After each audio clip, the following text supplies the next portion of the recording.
na tunawaomba jeshi la polisi na vyombo vya dola vya Tanzania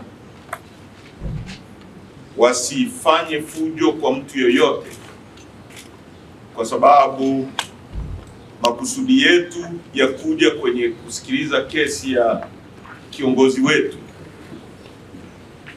ni makusudi ya amani, kwa sababu hii ni kesi iko kwenye mahakama ya wazi na sheria zetu kifungu cha 186, kesi inapokuwa kwenye mahakama ya wazi ni kesi kwa ajili ya public na public isikilize. Hii ni kesi kubwa, ni kesi yenye public interest, ni kesi ambayo hukumu yake ni kunyongwa mpaka kufa.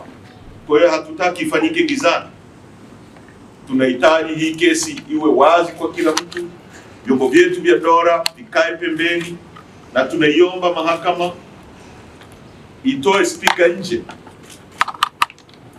Watanzania wapate nafasi ya kusikiliza, watakaokosa nafasi wasikilize kinachoendelea ndani ya mahakama, kwa sababu Lissu ni kiongozi mkubwa wa upinzani na huwezi kumtry kama unatry tu mtu ambaye amefanya kesi ya uhalifu wa kuku.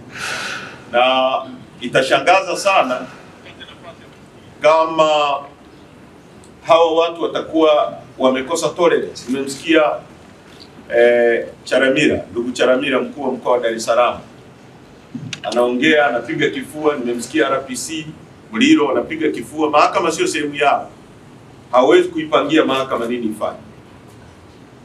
Mtakumbuka kesi ya kina Mandela ya Livonia trial, hata makaburu weupe waliruhusu watu weusi wasikilize kesi ya viongozi wao.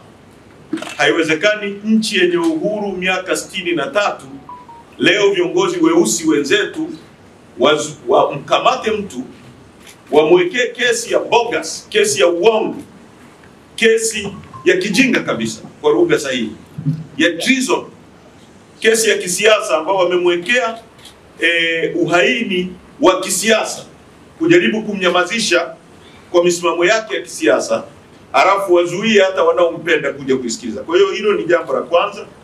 Lakini juu ya hilo pia tunaitaka serikali na tunamtaka Rais Samia, kwa sababu hii kesi ni yake, aiondoe hii kesi mahakamani, wamfutie Lissu kesi ya uongo ya uhaini, kwa sababu Lissu sio muhaini. Huwezi kufanya uhaini kwa raia ambaye hajawahi kuwa mwanajeshi, hana kikundi chochote cha kijeshi anachokiongoza, hawawezi kuithibitisha popote. Mwisho wa siku itakuwa kesi kama ya Freeman Mbowe.